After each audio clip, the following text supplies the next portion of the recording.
Hola, ¿qué tal? ¿Cómo están todos? Siempre un gusto estar compartiendo estos encuentros.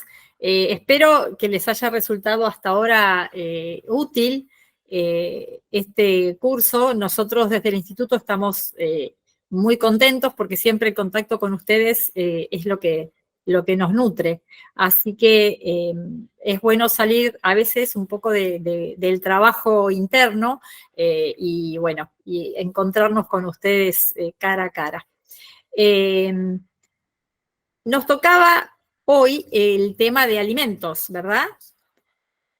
Estamos en esa parte del programa.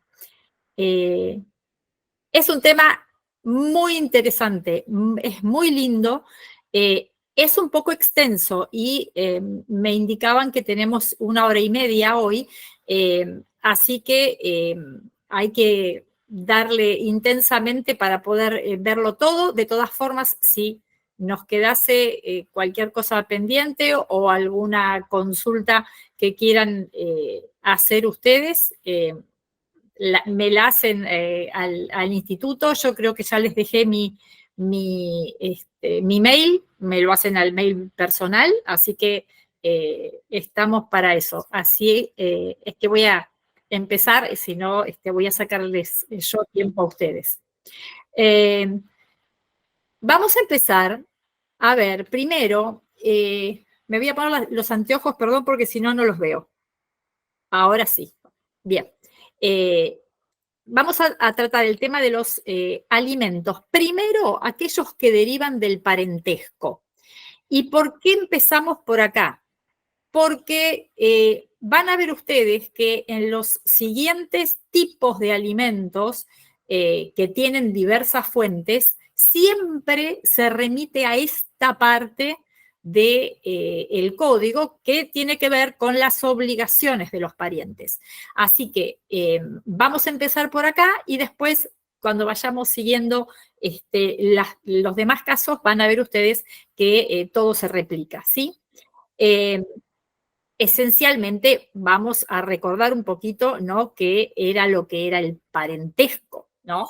Vínculo jurídico, esencialmente, con lo cual, para que yo pueda tener este vínculo, tiene que ser determinado por la ley. El vínculo es jurídico y es entre personas, con lo cual, por más que queramos a nuestras adoradísimas mascotas, son solamente eso, nunca van a ser nuestros parientes.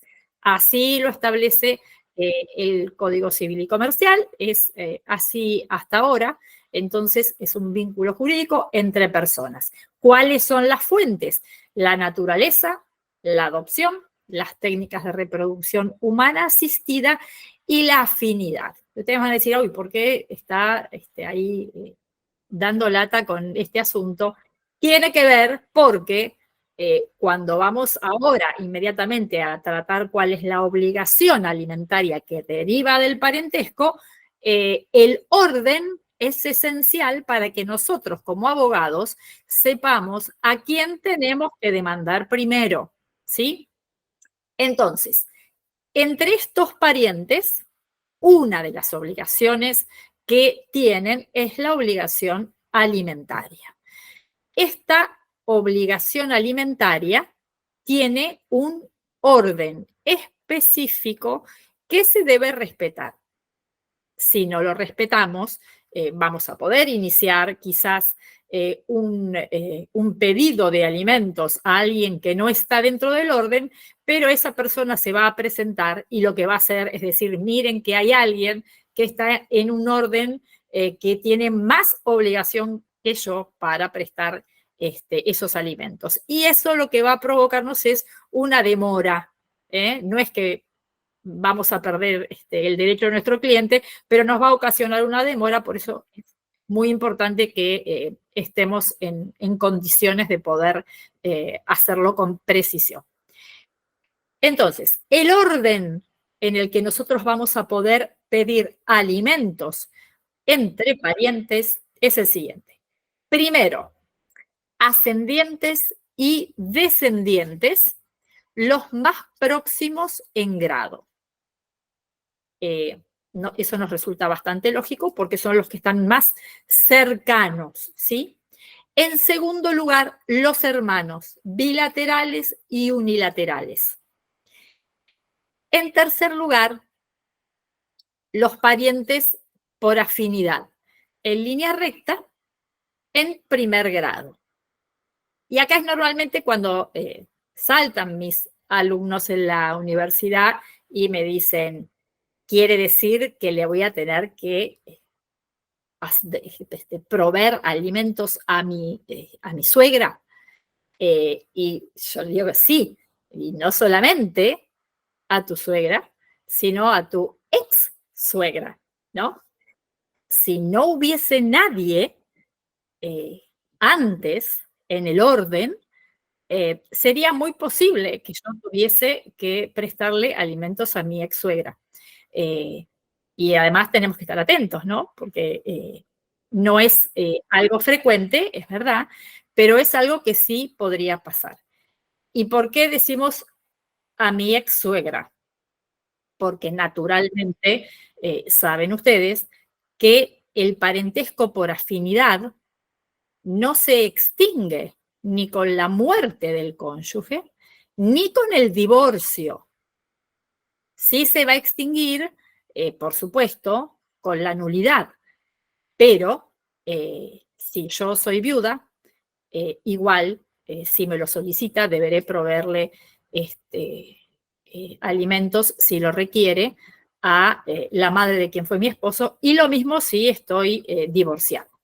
Así que, por supuesto, que es un tema que se torna picantísimo cuando se presenta el caso, ¿no? No, la verdad, no es esto muy frecuente, pero sí es algo que tienen que tener ustedes presente para decirle a un cliente que esté en esta situación a quién puede acudir para una prestación alimentaria que por supuesto tiene como fuente el parentesco.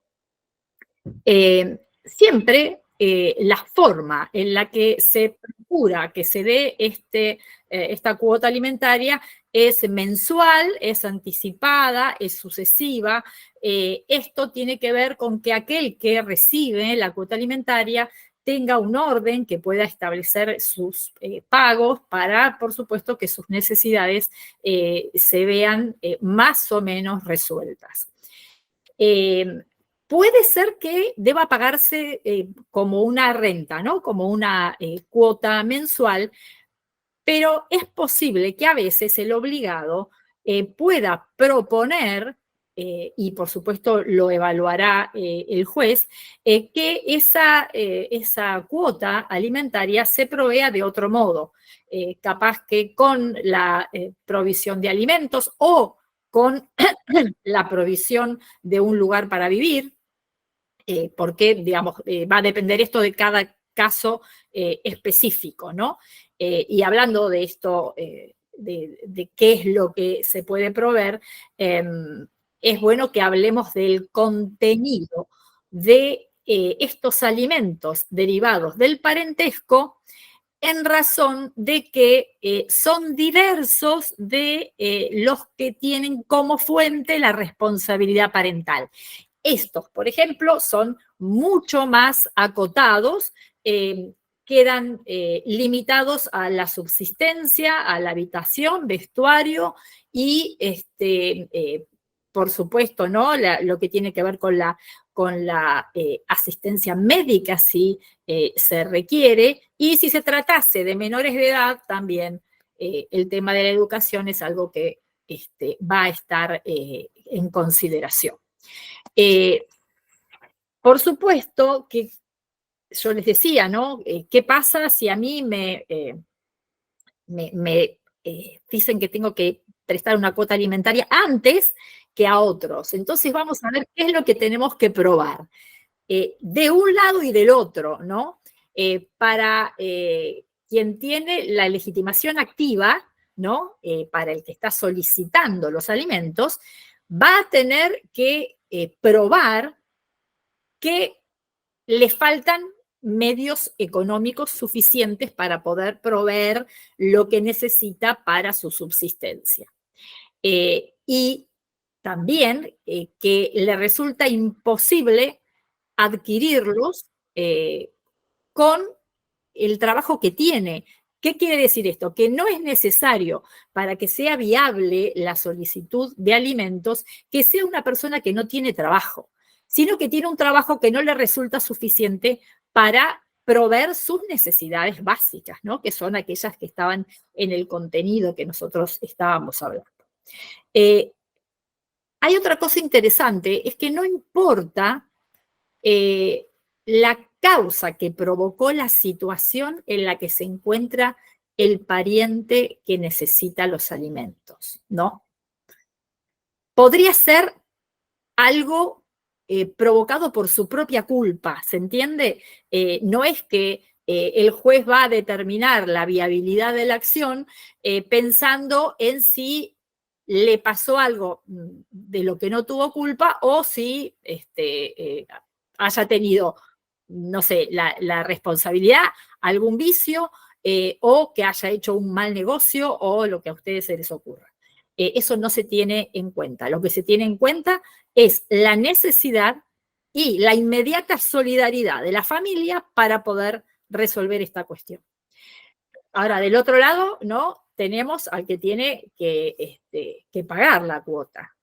¿Qué hago? ¿Qué puedo probar para poder resolver el problema que tiene este pariente cuando yo no soy el que le toca en el orden, ¿no? En ese orden que teníamos establecido, yo no soy el primero, o capaz que no soy el único. Entonces, si a mí me llega la demanda, lo primero que tengo que pensar es, bueno, ¿cómo hacemos para poder resolver la situación que se le ha planteado a nuestro cliente? Primero tenemos que preguntarle si no tiene otro pariente de grado más próximo, ¿no? Para que pueda reemplazarlo en esta demanda, o si no hay otros que están en igual condición y en igual grado, ¿no? Supongan ustedes que un hermano le pide alimentos a uno solo de sus 5 hermanos. Entonces, ese hermano que fue demandado, lo que puede hacer es decir, bueno, a mí me corresponde, pero tráigase al proceso a los otros 4 hermanos, ¿y qué va a pasar? Se van a traer, se van a incorporar a la causa, y después el juez lo que va a poder hacer es dividir, ¿no?, la cuota entre todos los que deben proveerlo, o según las condiciones económicas que tenga cada uno, podrán pagar capaz en proporción a sus posibilidades cada uno de ellos, ¿no? También va a depender para esta decisión del juez quién tiene más cargas de familia, ¿no? Si yo tengo a uno de esos hermanos que tiene 10 hijos que mantener, seguramente ese va a ser el que pague menos cantidad de esa cuota alimentaria. Así es que esto es importante para saber lo que tenemos que acreditar, ¿no? Si es nuestro cliente el que tiene que pagar, esto es lo que nosotros tenemos que ver esencialmente. Tratar de buscar a alguien para que se le aliviane la carga, ¿sí? Es importante que veamos algunas cuestiones que es procesal, pero bueno, en definitiva es con lo que nosotros vamos a trabajar, ¿no? La sentencia. Cuando se dicta la sentencia que nos obliga a pagar una cuota alimentaria, tenemos que saber que esta sentencia va a ser retroactiva. Atención con esto, ¿no? La retroactividad va a ser desde el día de la interposición de la demanda. Quiere decir que para cuando se dictó la sentencia, igual vamos a tener una cuota provisoria, ¿no? Por supuesto, se va a retrotraer esa obligatoriedad al día de la interposición de la demanda, o también se va a retrotraer al día de la interpelación fehaciente que se le haga al obligado. Atención con esto, ¿no? Porque nunca está aquel que dice, bueno, mandémosle la carta documento y le iniciamos el juicio dentro de 1 año o 2 años para que se acumule y ya se nos hace una moneda muy interesante para nuestro cliente. Por supuesto que esto no es así, sería un abuso de derecho sin duda, pero sí está resuelto en el Código Civil y Comercial y se establece que una vez que se hizo esa interpelación, hay un plazo de 6 meses para iniciar la demanda, ¿no? Si yo no la inicié después de esos 6 meses, no va a correr hacia atrás este plazo. Porque la intención, por supuesto, no es destruir al obligado al pago, ¿no? Por supuesto que esto los jueces lo van a tener muy en cuenta. Lo que pasa es que a veces los tiempos no nos permiten terminar de armar la demanda, ¿no? Porque nos faltan datos, porque necesitamos algo que hay que presentarlo inmediatamente, entonces se lo intima primero por 2 cuestiones, ¿no? Una, porque capaz que con la intimación fuera posible llegar a un acuerdo antes de iniciar el proceso judicial. Y la otra cuestión interesante es que, bueno, ya por supuesto, esto lo saben ustedes, que una vez que se plantea un recurso a una sentencia que ha hecho lugar a una cuota alimentaria, va a ser, no va a suspenderse, o sea que es sin efecto suspensivo. No se va a suspender el pago esperando la resolución de Cámara. Se va a continuar pagando la cuota que dice la sentencia hasta que vuelva de Cámara con la resolución que sea. Si ha disminuido, habrá disminuido y habrá que ajustar, ¿no?, la cuota a lo que diga la Cámara. Ahora, la cuestión más interesante se plantearía si se revoca la sentencia. ¿Qué pasa si cuando viene de Cámara nos dicen que no corresponde el pago de esa cuota que fue provisoria, ¿no?, y que se fue pagando hasta, por supuesto, que llega a Cámara y se resuelve de esta manera? Esencialmente, no es repetible lo que se paga por alimentos, ¿no? Esto es una regla y ustedes me van a decir, bueno, pero no es justo. Capaz que les resulta un poco más lógico, ¿no?, cuando se trata de alimentos que derivan de la responsabilidad parental, porque se trata de alimentos que son para los niños, ¿no? Sin embargo, aún, vamos a verlo ahora en unos minutos, aún cuando se trate de alimentos derivados de la responsabilidad parental, aquellos que no deben devolverse son aquellos que han sido utilizados, en este caso que yo les digo, que derivan de la responsabilidad parental, en los niños. Si hubo cuotas alimentarias que no se utilizaron que no se aportaron a las necesidades de los niños, porque, por ejemplo, hay un fallo muy, muy interesante que salió que se refería a la época en la que la progenitora tenía una imposibilidad por una cautelar que se le había que se le había dado en contra, de tener al niño, con lo cual pasaron meses en los que ella siguió cobrando una cuota alimentaria que, por supuesto, no fue a parar al beneficio del niño porque el niño estaba con su papá. Entonces, ahí sí tuvo que devolver, porque este es un principio tan fuerte, no se devuelve lo que ha sido pagado en materia de alimentos. Esto nosotros tenemos que tenerlo presente también para el caso en el que hubiese alguna acción de filiación cuando no se tiene la certeza de quién es el papá a quien tenemos que nosotros dirigir la acción, ¿no? Eh, Frente a la incerteza de cuál de dos hombres es el padre de un niño, siempre vamos a procurar que el primero a descartar sea el que tiene recursos para pagar los alimentos provisorios y no va a perjudicarse, ¿no? Tanto como aquel que no tuviese casi recursos para hacerlo.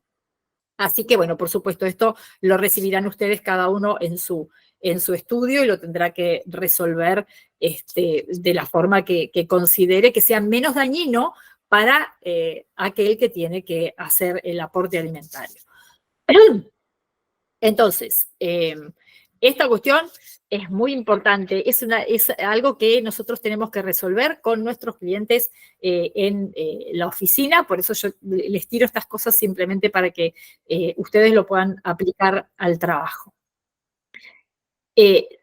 Estela Maris, me parece que no sé si están habilitados los micrófonos, así que me parece que por chat me pueden hacer las preguntas. ¿Sí? Ok. Bueno, si podés escribirlo, yo me fijo acá a ver si lo puedo ver.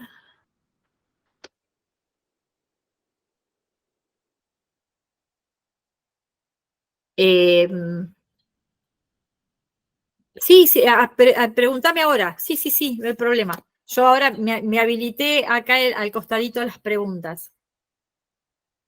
Ah, bueno, como prefieran.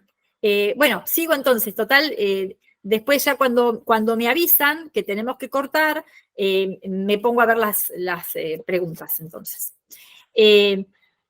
Bueno, importante, esto que vamos a ver ahora, sí, la puedo mandar antes, la carta de documento la puedo mandar antes. Sí, frente a la falta de respuesta, yo mando la carta de documento. Frente a la falta de respuesta, entiendo que tengo que iniciar el proceso judicial sucesorio y tengo que, por supuesto, seguir los parámetros que me ordenan para poder llegar al juzgado, con lo cual la mediación importará otra carta documento, pero aquella que se va a tener en cuenta es la primera intimación fehaciente que se haya mandado, ¿sí? Y esto lo podemos pelear a muerte, ¿sí?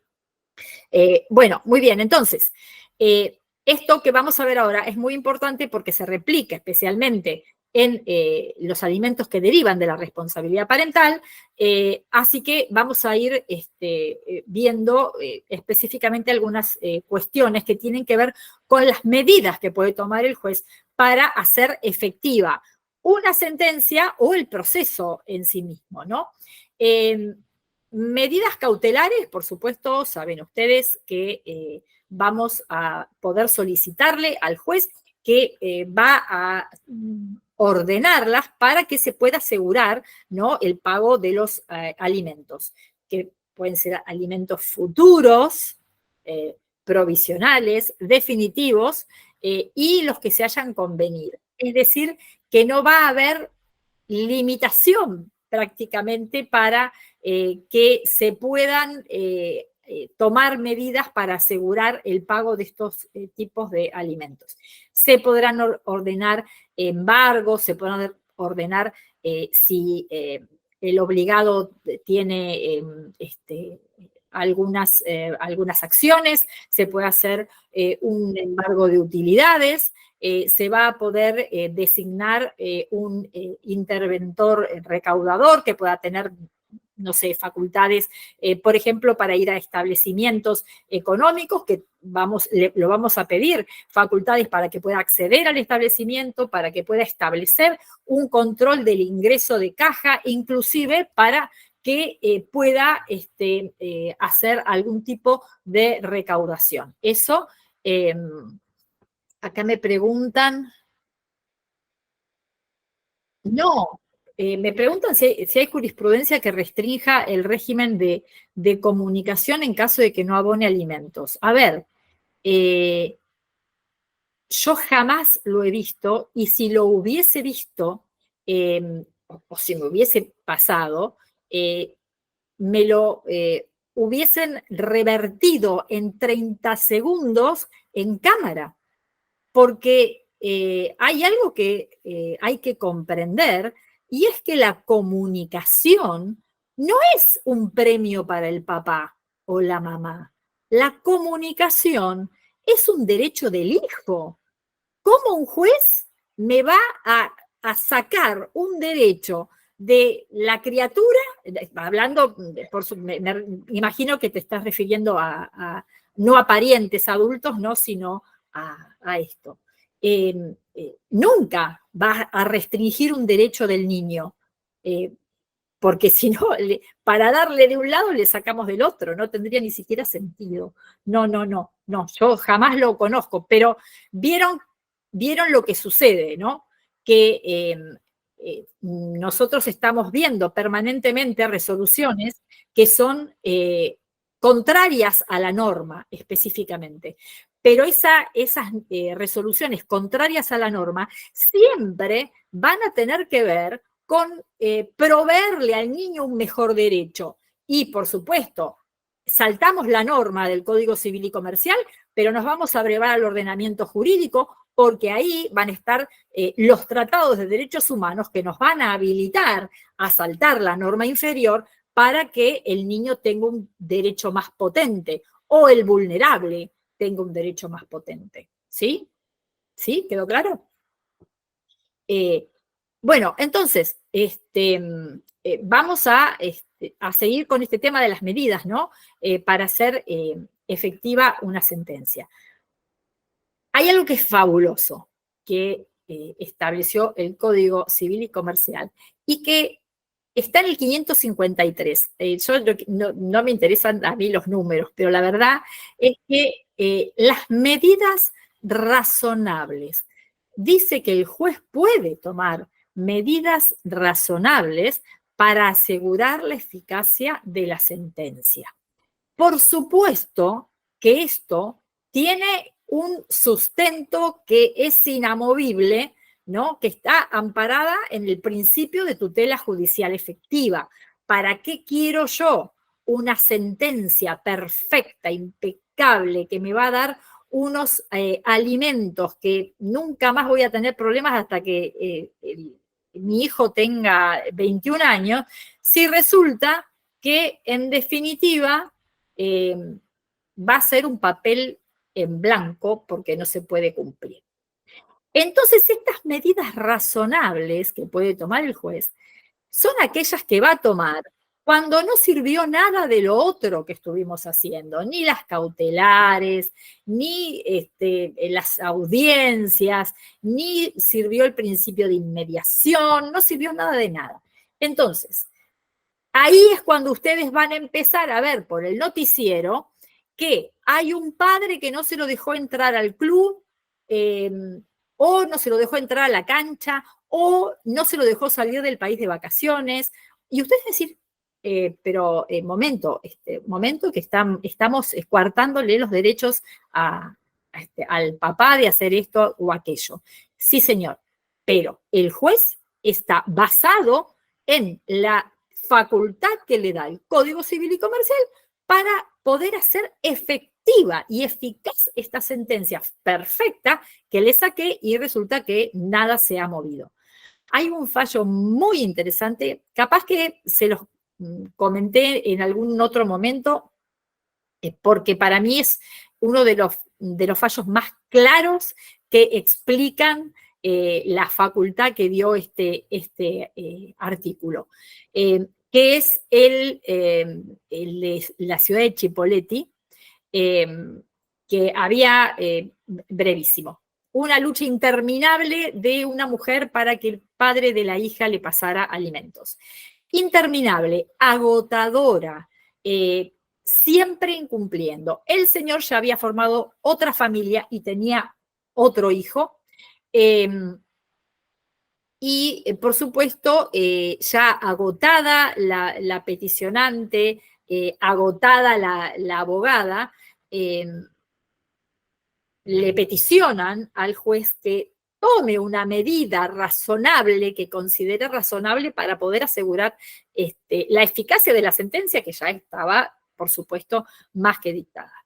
Entonces, en un fallo muy, muy interesante, que no es creación de este juez de Chipoleti, sino que lo había tomado de otro juez de hacía algunos años, de Santiago del Estero, creo que fue, en el que decide que este señor que era remisero, el vehículo, por supuesto, estaba a nombre de su nueva esposa, no tenía un alfiler para sacarle, no valía la pena trabarle ningún tipo de medida, porque embargo no se podía porque no tenía nada, una inhibición no hubiese sido para nada productiva, porque la hubiese dejado pasar y nada más. El juez pensó en la opción de no permitirle, ¿no?, que hiciera trámites administrativos, con lo cual no iba a poder renovar el registro. Y el juez decía, si no lo dejo renovar el registro, no solamente voy a quitarle la única fuente de alimento para que pague a esta hija, sino que le voy a sacar la posibilidad de que le pague alimentos a la otra también, porque lo dejo sin trabajo. Entonces, frente a todo esto, y barajando todas las posibilidades que existían, determina que si no llega a pagar la cuota alimentaria fijada, se lo va a detener y se lo va a dejar en el calabozo desde el viernes a la tarde-noche hasta el lunes a la mañana para que salga a trabajar. Es decir, que el señor iba a trabajar durante la semana y el fin de semana se lo iba a pasar adentro. Y ustedes van a decir, pero un momento, ya desde la Edad Media, que no teníamos cárcel por deudas. Es cierto, pero hay algunas excepciones, y una de las excepciones es esta. Muy lindo ese fallo. La verdad es que yo me cansé no solamente de dárselo a mis alumnos en la universidad, sino que lo he destripado en conferencias muy interesantes. Así es que, bueno, si alguien lo quiere, me manda mail y igual ponen cárcel por deuda en internet y les va a salir el de Chipoleti seguro. Es algo que fue muy conocido, por supuesto. No recuerdo ahora el nombre del fallo, pero si ustedes llegan a poner así en internet, cárcel por deuda alimentaria, Chipoleti, y les va a saltar inmediatamente, porque fue muy replicado. Igual vieron que son solo siglas, no hay nombres, así que es difícil de retener. Bueno, entonces, un temón de las medidas razonables, porque lo podemos pedir nosotros en cualquier... ahora se los voy a, si no lo pueden buscar, se los voy a mandar. Les puedo asegurar que va a salir inmediatamente con esto que yo les estoy diciendo, lo van a tener inmediatamente. No tiene muchos años para atrás, por supuesto, dentro de la época del Código Civil y Comercial. Bueno, ahora les voy a hablar de una cuestión que es muy interesante, que también incluye el Código Civil y Comercial, y que no tiene tanto que ver con medidas cautelares, pero sí tiene que ver con algo que nos resolvió un montón de cuestiones.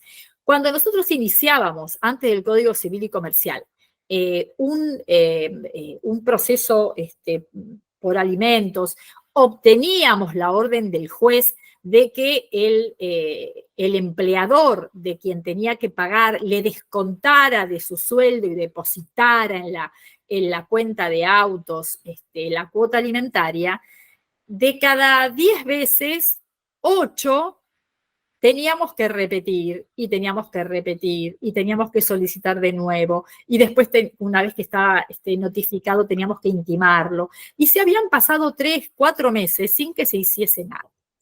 ¿Qué hace el Código Civil y Comercial? Establece, fabuloso, el 551 y esto se los digo para que lo usen.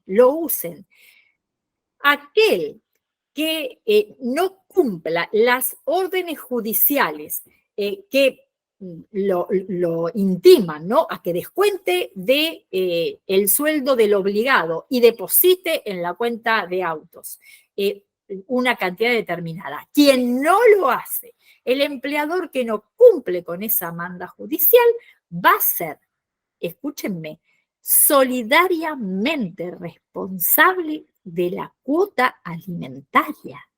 Entonces, los vivos, que eran amigos del que tenía que pagar, y decía, déjalo que ya llegó el oficio y lo metía en el cajón. Pues bien, señor, usted métalo en el cajón, que la próxima notificación que va a recibir es la del juez, intimándolo a que usted ponga el dinero. ¿Sí? Entonces, herramientas fabulosas que tenemos ahora. Precioso. Esto nos facilita el trabajo muchísimo y lo que provoca, no es porque nos facilite a nosotros, porque estamos para eso, pero sí para que se agilice la cuestión de la cuota alimentaria para los niños que están esperando o para, en este caso, los parientes, ¿no? Pero por supuesto esto, imagínense que se aplica 100% en otros tipos de alimentos. Bueno, vamos a dejar a los parientes, ahora vamos a ir a los alimentos entre cónyuges. Dentro de ay, perdón, Emilio, levantaste la mano, pero yo desde acá no te puedo habilitar. ¿Querés escribirme la pregunta? Mientras tanto sigo y después la leo. Alimentos entre cónyuges, entonces. Vamos a hacer un poquito de historia, no vamos a ir tanto para atrás. Pero ustedes se acuerdan que los efectos personales que tenía el matrimonio en la época anterior al código vigente era la fidelidad, la cohabitación y la asistencia, que la asistencia era como un género que contenía a los alimentos, que era el alimento material, ¿no? La asistencia siempre tiene que ver con el acompañamiento, con estar al lado del otro, en las buenas y en las malas, ¿no? Todo este proceso de estar con el otro. Esa es la asistencia, que no tiene, digamos, que ni siquiera puede ser reclamada, ¿no? Porque eso no es posible reclamarlo, pero sí la cuestión de alimentos propiamente dicha. Esto eran los viejos tiempos. ¿Qué pasa en el Código Civil y Comercial? Desaparece la fidelidad y la cohabitación y hasta la asistencia y hasta el proyecto de vida en común, desaparece todo eso como algo que puede ser reclamado porque no hay sanción, simplemente. ¿Sí? Si no me gusta, me tengo que divorciar. No me va a quedar otra posibilidad al respecto. En el Código Civil y Comercial, cuando se habla de los deberes y los derechos que tienen entre los cónyuges, se hace alguna mención, pero no es obligatorio, del proyecto de vida en común y con el compromiso de que sea basado en la cooperación entre los cónyuges, en la convivencia y el deber moral de fidelidad. Todo esto no se puede reclamar, o sea que compromiso, le ponemos onda hacia ese lugar y bien. Pero yo jurídicamente no puedo hacer nada para reclamarlo. Si no me gusta, me divorcio. Listo. Así se resuelve ahora.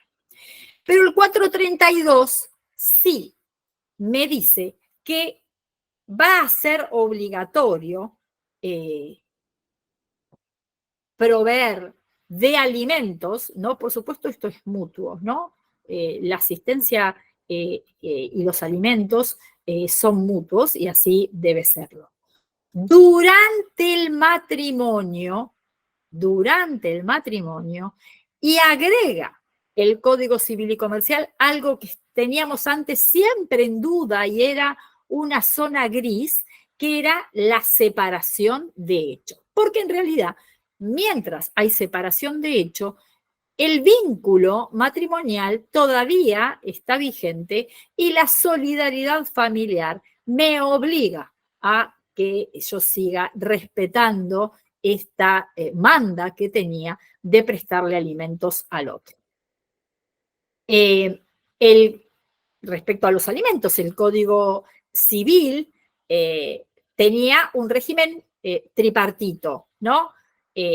¿Por qué? Porque como había sentencias de divorcio contradictorio, donde había un inocente y había un culpable, uno de las obligaciones alimentarias era para el cónyuge que había resultado culpable, que tenía que proveerle al otro hasta que se muriera o hasta que se casara o estuviese en concubinato en aquella época con alguien. Después había, por supuesto, alimentos durante el matrimonio y los alimentos de toda necesidad aún después del divorcio. Esto era Código Viejo. Así que vamos a ver qué pasa en el Código Civil y Comercial. En el Código Civil y Comercial, a ver, voy a leer un mensaje a ver si me pregunta sobre medida de alimentos provisorios en el marco de alimentos debidos a los hijos. Si el salario es muy bajo y por ende el porcentaje de cuota pactado es bajo, ¿se le puede solicitar al juez que revea lo decidido y se fije en provisorios basando? A ver, ustedes pueden pedir lo que sea en beneficio del niño. Ya de por sí, el derecho de familia es un derecho que no se parece a ningún otro civil, ninguno. Todas las cosas que yo puedo hacer en un proceso de familia, en la parte de prueba, desde que puedo poner como testigos a las personas más cercanas, a mis más íntimos amigos, a mis familiares más cercanos, cosa que no puedo hacer para acreditar otras cuestiones fuera del derecho de familia, acá lo puedo hacer. La prueba es amplísima. Yo le puedo plantear al juez cualquier situación nueva. Y si yo le estoy planteando al juez que el trabajo que tiene el señor es insuficiente, el juez va a tener que evaluar si el señor está haciendo todo lo que puede, porque capaz que el señor está haciendo un trabajo de 10 horas, ¿no? Y no le puedo pedir que tenga otro trabajo de 10 horas. Entonces, las cuestiones tienen que ver con el caso específico, ¿no? Yo puedo plantear lo que sea. Si yo tengo una idea que el juez no tiene o no evaluó, se la tengo que decir al juez y si le parece bien, capaz que puede marchar. No tengan miedo de pedir, no tengan miedo de pedir, porque acá se trata de resolver el problema familiar, no de atacar al padre o de atacar a la madre. No, lo único que tenemos que pensar los abogados de familia es que los niños, que son los más vulnerables del grupo familiar, tienen que estar lo mejor posible. Entonces, si hay que hacer ceder a nuestro cliente, tenemos que hacerlo. Y si tenemos que presionar para que el padre consiga otro trabajo, y también vamos a tratar de pedirlo. Y si no, iremos a los abuelos, ¿sí? Pero el tema es tampoco matar a la persona que está proveyendo el alimento, porque cuando dejan de remar es porque se dejaron vencer y capaz que nosotros tenemos la culpa de haberlos vencido. Entonces, mucho cuidado, ¿no? Mucho cuidado con eso. A ver, si el demandado se queda sin trabajo, ¿cómo se lo puede obligar a cumplir? Esto es exactamente lo mismo que les dije antes, es para ahora. Es raro que una persona que se queda sin trabajo y tiene hijos no haga lo que sea para poder conseguir otro trabajo. El juez puede llegar a ver la situación, para eso tiene un equipo interdisciplinario que le dice, marcame cómo es esta familia, ¿no? Para ver cuáles son las medidas que yo puedo. Y lo mismo tenemos que hacer nosotros, pensar nosotros qué es lo que podemos hacer para que este señor pueda pagar. Es lo mismo que ustedes me dicen, ay, el padre quedó cuadripléjico. ¿Cómo hago para cobrarle los alimentos? Dependerá de cada situación específica, ¿no? Porque capaz que tenemos que ayudarlo y capaz no sea cosa que él nos tenga que pedir alimentos a nosotros porque es cuadripléjico y no puede trabajar. Digamos. No le escapo a las preguntas, ¿eh? Lo que les quiero decir es que depende siempre, siempre del caso específico, porque los jueces desesperan por eso, porque no, si ellos pudiesen apretar un botón y resolver todas las cosas de la misma forma, sería facilísimo. Ponemos al robot a que resuelva protocolo, 2, 3 datos, pero no es así, no es así. Entonces, por supuesto, algo me preguntan acá respecto de los abuelos, que por supuesto sí. A ver, me dice, si demanda al progenitor y abuelos paternos, el progenitor tiene un salario mínimo, el abuelo paterno discapacidad y la abuela materna. Bueno, ustedes se están poniendo muy específicos con los datos que me dan, pero les digo exactamente lo mismo, porque capaz que la abuela tiene una jubilación mínima, pero la manera en la que se mantiene la abuela es con el alquiler de las 6 casas que tiene. Entonces, les vuelvo a decir que por cada caso que ustedes me digan, yo les puedo plantear un ingrediente que eh, torna absolutamente diferente la situación, ¿no? Digamos, no podemos nosotros hacer casos de laboratorio acá porque estaríamos divinos. Yo me entretengo, yo estoy 24 horas, me encanta, pero tenemos que hacernos el juez nosotros para poder establecer.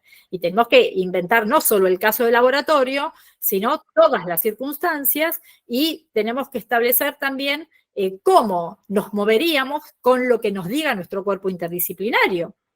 Los jueces de familia tienen un trabajo tremendamente arduo, tremendamente arduo. Por eso yo lo que les digo siempre es que para mí el principio de inmediación, que es uno de los principios fundamentales del proceso de familia, se da, para mí, yo lo he hablado con amigos jueces del interior, y la verdad es que a ellos no se les había ocurrido, pero yo lo que les digo es que el principio de inmediación se cumple en el interior, acá no se puede cumplir.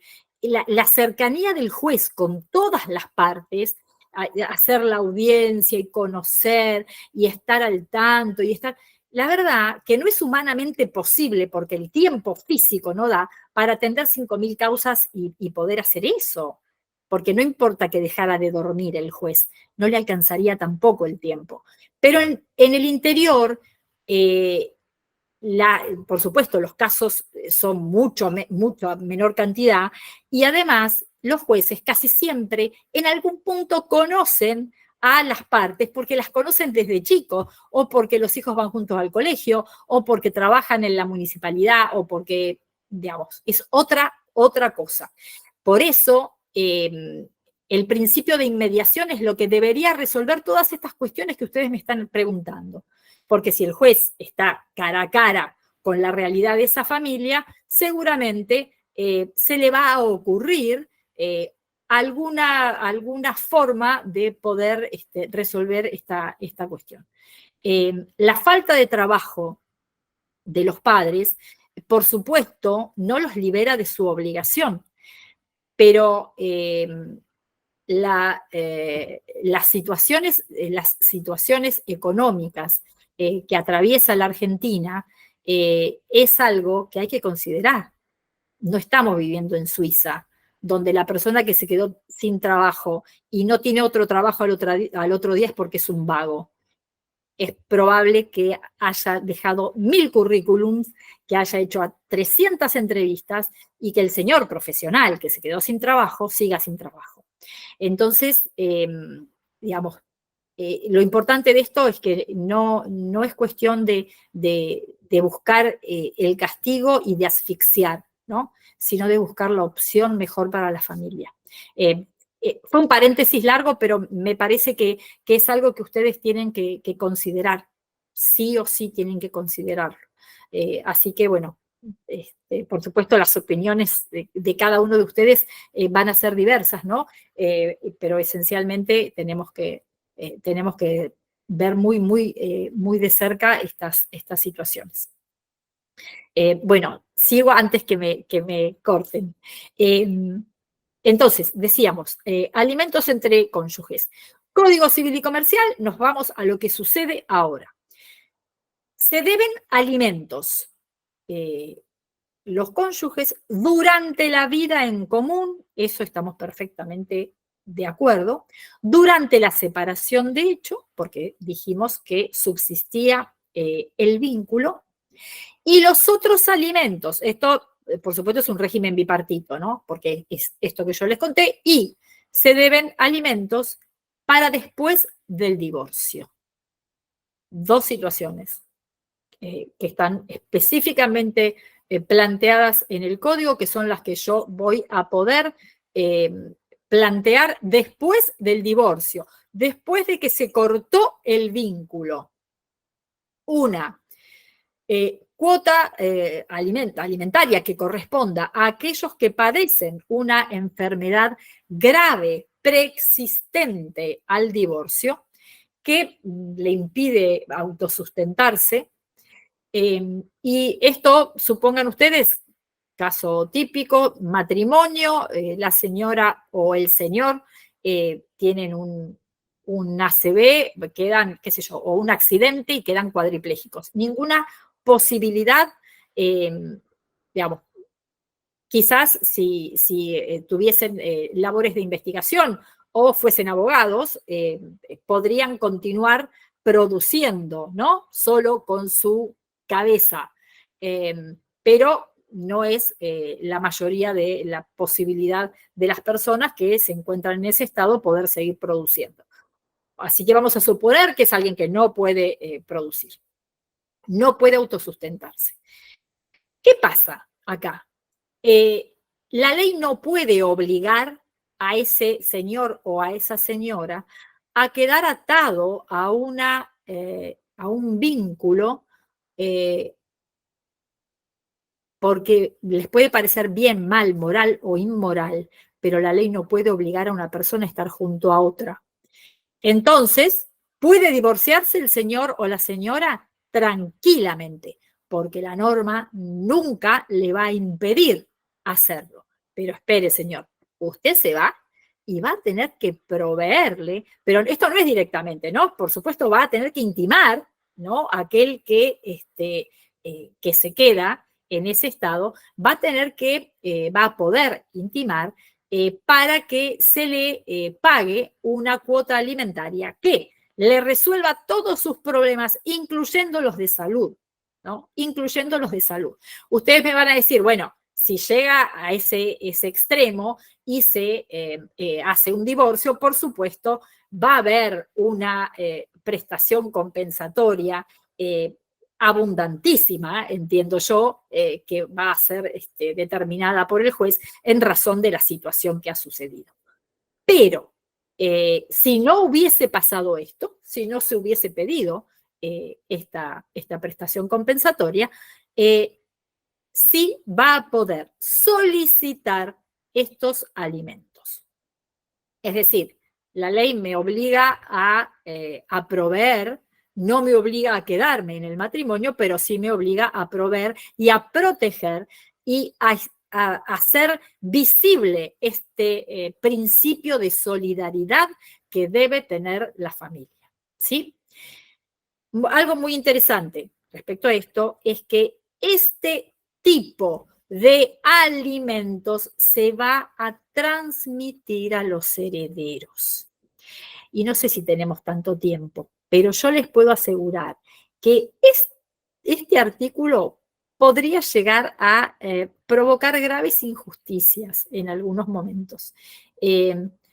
Porque uno lo primero que piensa es, bueno, está buenísimo para que el vulnerable no se quede, ¿no? Si le pasa algo a aquel que es obligado al pago, no se quede sin esa cuota que le provee lo indispensable para su vida. Pero eso lo pensamos y está buenísimo cuando los herederos también son, por ejemplo, hijos de la persona que está enferma. Ahora, ¿qué pasa si los herederos resultan ser los hijos de un matrimonio anterior del señor que fueron abandonados en su corta edad para poder establecer matrimonio con esta otra señora? Entonces, fíjense ustedes, ¿no?, que a veces las normas más perfectas, ¿no?, las que buscan la protección del vulnerable, a veces pueden establecer, por supuesto, ciertas injusticias que resultarían seguramente, habilitarían para que se presenten varios tipos de acciones respecto de aquellos herederos que deben hacerse cargo. Entonces, esto es lo que tiene que ver con los alimentos entre los cónyuges. En las uniones convivenciales está establecido, por supuesto, la asistencia durante la convivencia, pero respecto de la obligación de colaboración, nos remite la norma que está regulando las uniones convivenciales al artículo 455. Ustedes me parece que todavía no vieron regímenes patrimoniales del matrimonio, pero cuando lo vean van a ver ustedes que hay unas disposiciones comunes a los dos regímenes matrimoniales que existen que son comunes porque son los que proveen la protección de los más vulnerables de la familia. En este caso está establecido que ambos cónyuges o convivientes igual van a tener un deber de contribución para las necesidades propias y también para los hijos comunes, y se extiende a los hijos del otro cónyuge o conviviente que sean menores de edad, que sean incapaces o que tengan capacidad restringida y que vivan con ellos. Es obligatorio para ambos proveer todo eso que se necesita. Entonces, entra, por supuesto, acá la colaboración en la alimentación del otro, ¿no? Por supuesto que en las uniones convivenciales todo se arregla por pactos de convivencia. Las normas que existen en relación a la unión convivencial, ustedes ya lo habrán visto, tiene que ver con aquel caso en el cual no ha habido un pacto de convivencia firmado, ¿no? Porque todas estas normas de las uniones convivenciales son normas supletorias que se van a aplicar en tanto y en cuanto estén de acuerdo al orden público, por supuesto, y no provoquen desigualdades entre las parejas, se van a aplicar cuando no haya un pacto de convivencia. Algo me preguntaron acá. ¿Qué pasa si la enfermedad no es preexistente, sino que es sobreviniente? No va a aplicarse el caso, simplemente. no se va a aplicar. Me preguntaban por el caso, es el 434, es el que ordena los alimentos post-divorcio. Pero si viene después, no se aplica el caso. Si provocara eso, que la persona que está enferma no puede llegar a... ya sé, me están preguntando porque no les dije la segunda posibilidad. Perdón, gracias que me lo preguntaron. Me pregunta si la enfermedad, eh, que no es preexistente, sino que es sobreviniente. La primera respuesta es que no se aplica el 434.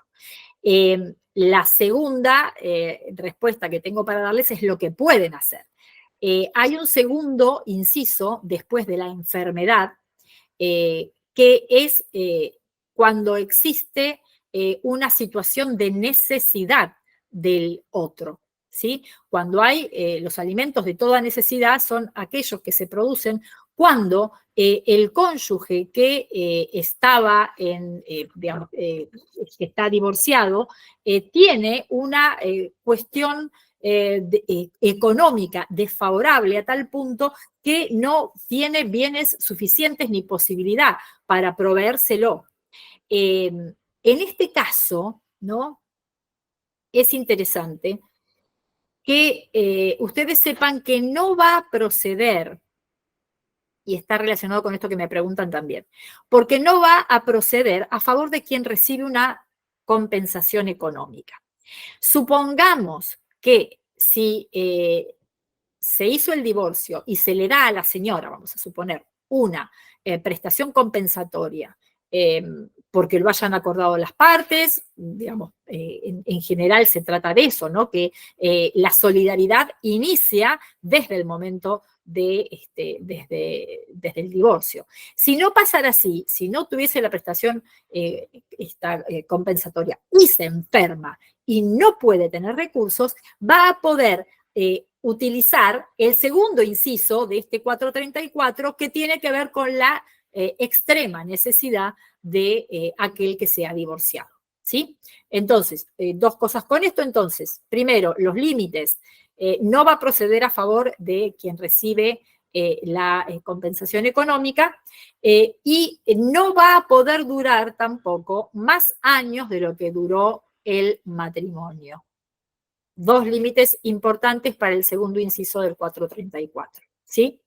Además, está previsto, ¿no?, que el cese tanto de la cuestión de la persona enferma como de la persona que tiene un problema económico tal que no puede autosustentarse, es que va a cesar si desaparecieron las causas que lo provocaron, ¿no? Por supuesto, esencialmente.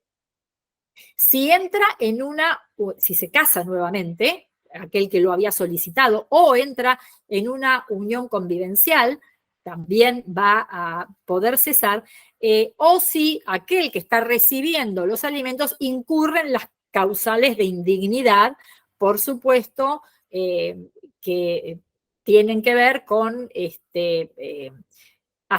tomar comportamientos que son dañinos para el otro. Entonces, por supuesto, los van a encontrar todas las causales de indignidad, que van desde el intento de homicidio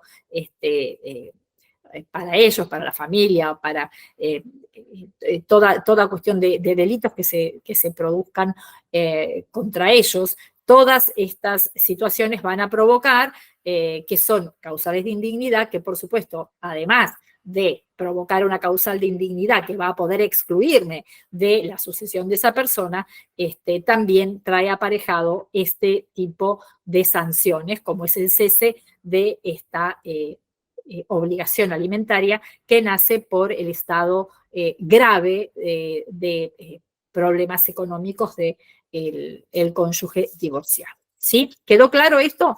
Por suerte me hicieron la pregunta, porque, claro, cuando me preguntaron si no era preexistente, sino que era sobreviviente, y yo dije, bueno, no lo aplicamos el otro, pero no se los había dicho.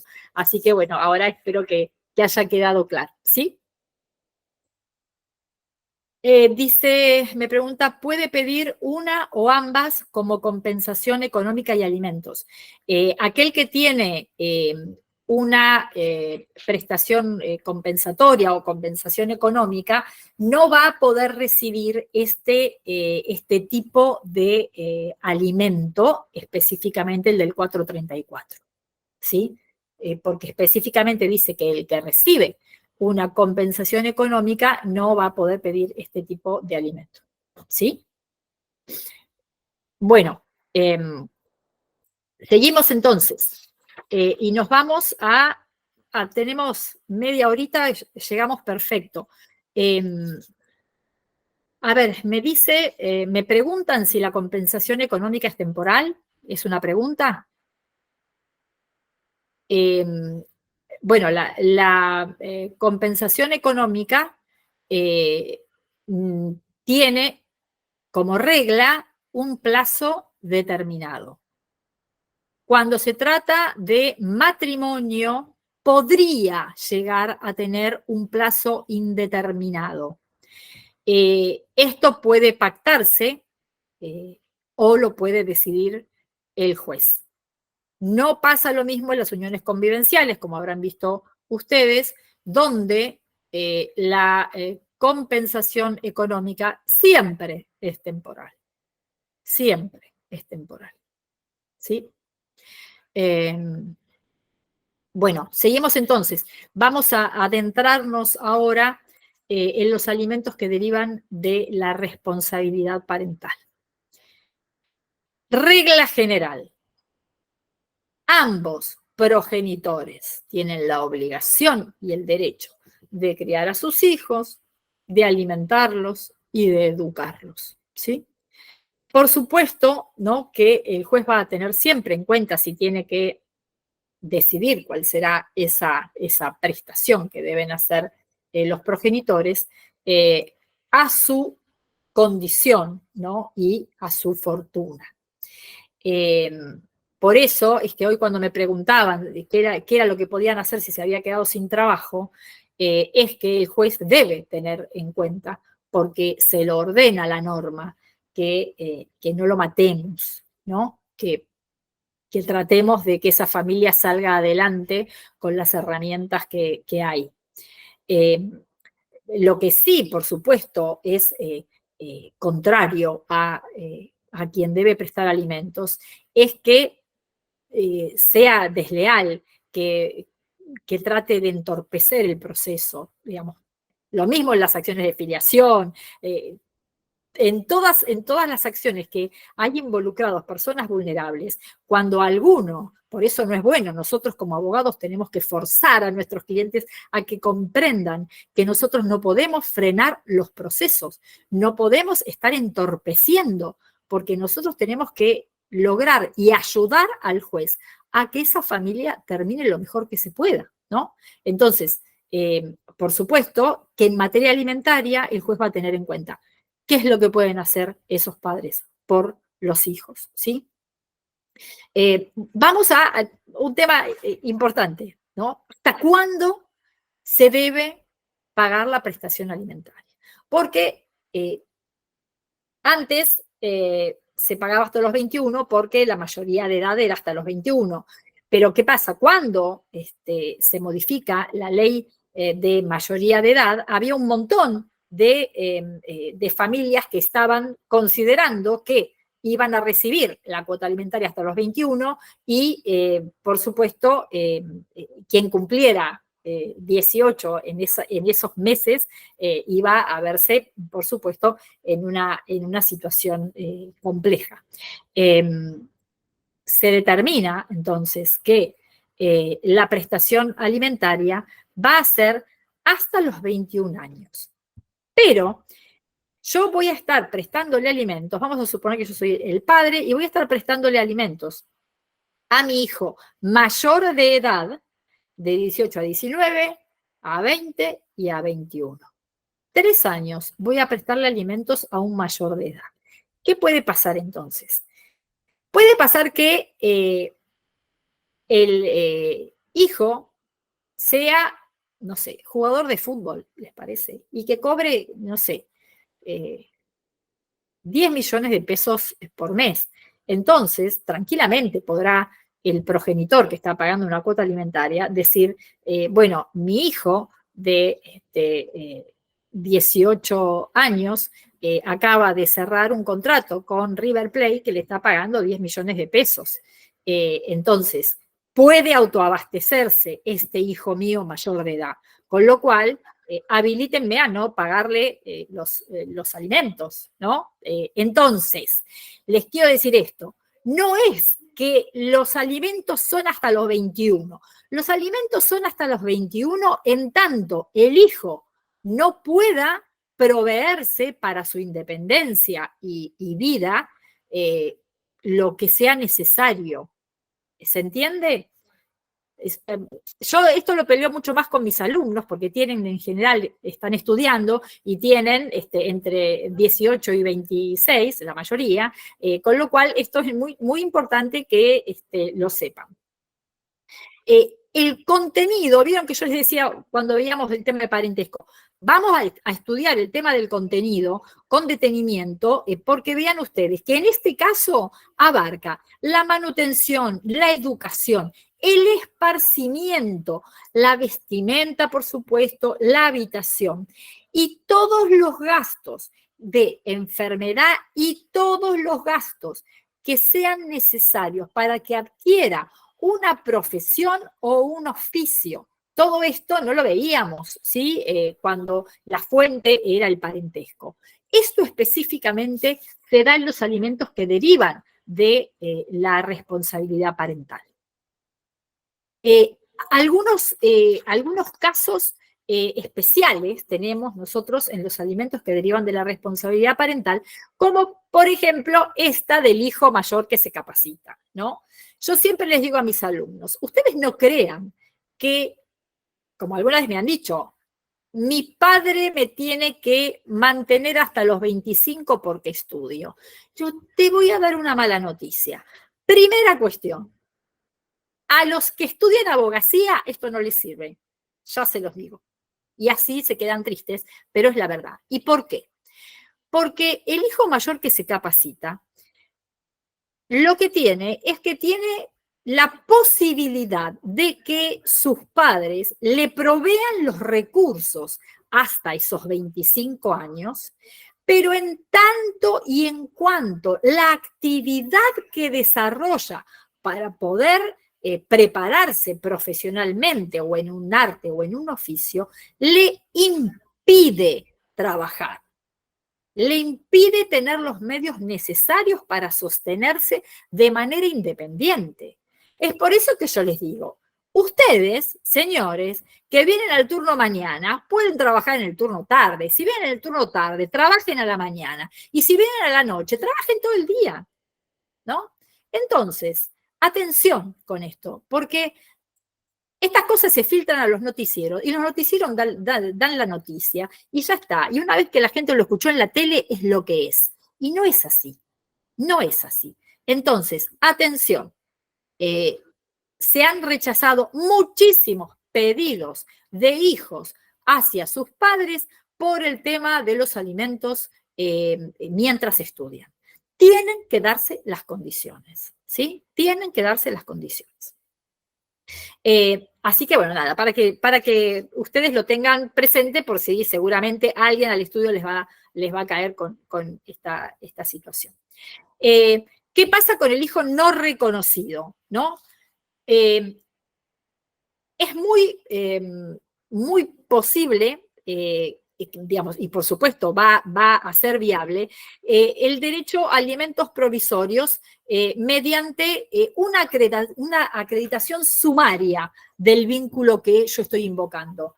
Es decir, que yo no tengo que probar efectivamente que este niño que no ha sido reconocido por aquel a quien yo estoy demandando, sea efectivamente el hijo. Una acreditación sumaria y va a tener posibilidad de recibir alimentos provisorios, ¿no? Para cuando toda la situación se resuelva, ahí veremos si lo que empezó a pagar tendrá que descontarse de la liquidación final o si no le correspondía. Pero, atención, acá pasa lo mismo que con el tema de la carta documento, ¿no? Si yo pido antes del juicio de filiación los alimentos provisorios acompañando una acreditación sumaria, entonces a mí me va a decir el juez que tengo un plazo que va a determinar, que no va a ser extenso, por supuesto, para iniciar la demanda. Porque no sea cosa que yo inicio un pedido de alimentos provisorios por falta de reconocimiento a un señor X que todavía no sé si efectivamente es el padre y me voy a hacer la plancha sin iniciar las acciones que corresponden. El juez me va a decir, bueno, está bien, tiene ya el alimento provisorio porque evidentemente el niño tiene que tener lo que sea indispensable. Pero sin embargo, usted va a tener que iniciar inmediatamente en el plazo que el juez le ponga, que va a ser breve, la demanda de filiación para determinar que efectivamente aquel que está pagando es el que debe hacerlo, ¿sí? Así que, bueno, este es el caso del hijo que no está reconocido. Puede pedir alimentos provisorios, va a poder hacerlo. Y después, por supuesto, si se determina que efectivamente es el padre, entonces ya esos alimentos en sentencia se van a tornar definitivos. Hay un caso más especial que es el tema de la mujer embarazada. La mujer que está embarazada va a poder también pedir alimentos a quien pueda determinar que es el progenitor del niño por nacer, y va a poder, digamos, dar una prueba sumaria también del vínculo sobre el que se está basando, ¿no? Por supuesto que si se trata de una persona que está en unión convivencial, la convivencia durante el periodo de concepción ya es una presunción de que quien estaba conviviendo con ella es el progenitor, con lo cual ya bastaría en ese caso acreditar con testigos que están viviendo juntos tanto tiempo como para que eso salga rapidísimo y sin demasiados problemas. Pero por supuesto que aún esta presunción es una presunción iuris tantum, quiere decir que va a poder caer en prueba del contrario, porque si el señor dice ADN, esto no tiene nada que ver conmigo, por supuesto, no va a ser que va a tener que seguir pagando los alimentos. Pero no le van a devolver a aquellos que haya pagado. No va a devolver a aquellos que se le hayan pagado. Así que, por supuesto, no. Siempre van a ser alimentos para el niño, no son alimentos para ella, porque el niño está dentro de su madre y la comida para la madre, el techo para la madre, la prestación médica para la madre, definitivamente va a ser en beneficio del niño por nacer. ¿Sí? Doctora. Así que esa es la respuesta a tu pregunta. Doc, la molesto un segundito. Le Uy, quedan sí. 10 minutos, ¿sí? 2 minutos más y termino. Sí, tranquilo, tranquilo. Gracias. Bueno, una cosa más que les quería decir, que es un regalo del Código Civil y Comercial, que es el artículo 660. Es un precioso artículo en el que se establece que las tareas de cuidado personal para aquel que ha asumido, ¿no? El cuidado personal del niño, tienen un valor económico. Y no solamente tienen un valor económico, sino que ese valor económico debe computarse como aporte de la manutención. Esto nos hubiese evitado tantos dolores de cabeza, ¿no?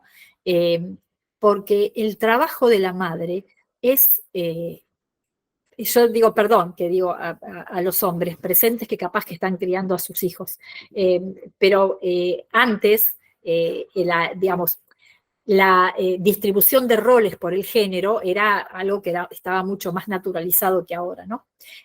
Pero estoy hablando, por supuesto, del pasado y que era tan difícil hacer comprender que lo que hacía la mujer a diario era algo que ahorraba tanto dinero a la familia. Y una vez, y es lo último, y ya los libero, una vez un juez en provincia de Buenos Aires, o una jueza, no puedo recordar, pero solo recuerdo el hecho después de tantos años, hizo que se diligenciaran oficios a todos los gremios de enfermería, maestra, de personal de limpieza, bueno, piensen en todo lo que se hace en una casa, hizo que fueran oficios a todas partes para ver cuánto ganaba por hora una persona que hacía esa actividad. Era una cifra tan elevada que si el señor hubiese tenido 10 sueldos, no lo hubiese podido pagar, ¿no? Eso fue muy interesante. Ahora ya no tenemos que hacerlo, pero por supuesto nos basamos un montón de veces nosotros en eso que había hecho esa jueza para decir, miren, señores, la plata que efectivamente plata se está ahorrando, plata se está ahorrando. Entonces, por supuesto, eso ya quedó en el pasado. Esto nos libera de esa tarea triste de tener que decir, miren que lo que está haciendo la señora en casa es productivo, ¿sí? Bueno, entonces yo ya he terminado por acá, espero haber ido viendo todas las consultas que me hacían, les agradezco que me las hayan hecho porque me trajeron a un tema que había omitido darles, así que bueno, siempre es un enorme placer compartir con ustedes estos espacios. Así que bueno, los dejo entonces.